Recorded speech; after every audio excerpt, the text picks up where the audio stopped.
Hello दोस्तों, आज है 29 मार्च मतलब सम्राट अशोक की जयंती। लेकिन आपको पता है कि सम्राट अशोक की जयंती हमारे देश में क्यों नहीं मनाई जाती? तो इसी का हम आंसर ढूंढेंगे। तो वीडियो को एंड तक ज़रूर देखना, बीच में इसकी बिल्कुल मत करना। तो चलो शुरू करते हैं आज का वीडियो। सम्राट अशोक महान की माता का नाम सुभद्राणी और पिताजी का नाम बिंदुसार गुप्त था।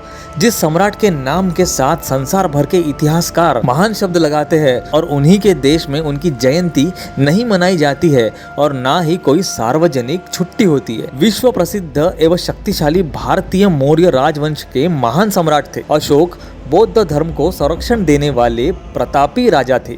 सम्राट अशोक का जन्म 304 ईसा पूर्व पाटलिपुत्र पटना में हुआ था और उनका निधन 232 ईसा पूर्व पाटलिपुत्र पटना में हुआ। जिस सम्राट का राज चिन्ह अशोक चक्र भारतीय अपने ध्वज में लगाते हैं, जिस सम्राट का राज चिन्ह चार मुखी शेर को भारतीय राष्ट्रीय प्रतीक मानकर सरकार चलाते हैं और सत्यमेव जयते को अपनाया है, जिस देश में सेना का सबसे बड़ा युद्ध सम्मान सम्राट अशोक के नाम पर अशोक चक्र दिया जाता है, जिस सम्राट से पहले या बाद में कभी कोई ऐसा राजा या सम्राट नहीं हुआ जिसने अखंड भारत, जो आज का नेपाल, बांग्लादेश, पूरा भारत, पाकिस्तान और अफगानिस्तान जितने बड़े भूभाग पर एक छत्र राज किया हो, उसी की जयंती उन्हीं के देश में नहीं मनाई जाती।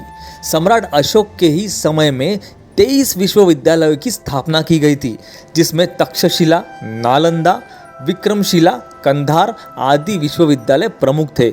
इन्हीं विश्वविद्यालयों में विदेशी तक के छात्र उच्च शिक्षा पाने भारत आया करते थे। जिस सम्राट के शासनकाल को विश्व के बुद्धिजीवी और इतिहासकार भारतीय इतिहास का सबसे स्वर्णिम काल मानते हैं, जिस सम्राट के शासनकाल में भारत विश्व गुरु था और सोने की चिड़िया कहलाया, अशोक के शासनकाल में जनता खुशहाल और भेदभाव रहित रहती थी, की जयंती मनाने के लिए हमारे भारत वालों को शर्म आती है। जिस सम्राट के शासनकाल में सबसे प्रख्यात महामार्ग ग्रैंड ट्रंक रोड जैसे कई हाईवे बने, उनके शासनकाल में 2000 किलोमीटर लंबी सड़क पर दोनों ओर पेड़ लगाए गए थे, लोगों को ठहरने के लिए सराय बनाई गई थी। और सुनिए, जो लोग खुद को एनिमल लवर कहते हैं, ये उन्हीं के लिए है जो बड़े बड़े एनिमल्स के नाम पे एनजीओ चलाते हैं। अशोक के शासन में मानव तो मानव और पशुओं के लिए भी पहली बार चिकित्सा घर, हॉस्पिटल खोले गए, पशुओं को मारना बंद कर दिया गया। उस सम्राट अशोक की जयंती भारत नहीं मनाता। ऐसे महान सम्राट अशोक की जयंती उनके ही अपने देशवासी भूल गए।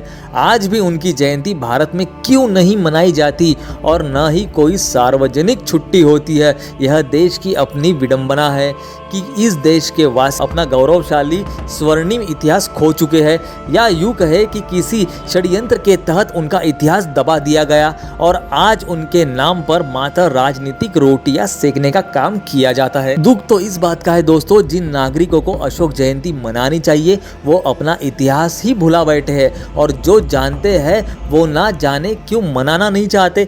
इसके पीछे असल वजह क्या है ये कहना बहुत ही मुश्किल है। जिसके शासनकाल में ऊंच नीच, जातिवाद और वर्ग का कोई भेदभाव नहीं था, सभी लोग समान थे। कुछ लोगों का यह भी मानना है कि सम्राट अशोक की सटीक जन्मतिथि न पता होने के कारण उनकी जयंती नहीं मनाई जा पा रही है। यदि इस तथ्य में जरा भी सच्चाई है तो सरकार को इतिहासकारों को सलाह देकर सम्राट अशोक की जयंती का एक तिथि निर्धारित करनी चाहिए और जिससे संपूर्ण देशवासी अपने गौरवशाली अतीत को याद रख सके। आइए हम सब मिलकर इस ऐतिहासिक भूल को सुधारने की शपथ ले और आज 29 मार्च को सम्राट अशोक की हम जयंती मनाएं। दोस्तों, आपको ये सम्राट अशोक वाला वीडियो कैसा लगा ये मुझे आप कमेंट करके जरूर बताना। इस वीडियो को शेयर, सब्सक्राइब और लाइक करना ना भूले। तो चलो मिलते हैं नेक्स्ट ऐसे ही इंटरेस्टिंग टॉपिक के साथ। तब तक के लिए दोस्तों, नमो बुद्धाय, जय भीम, जय सम्राट अशोक।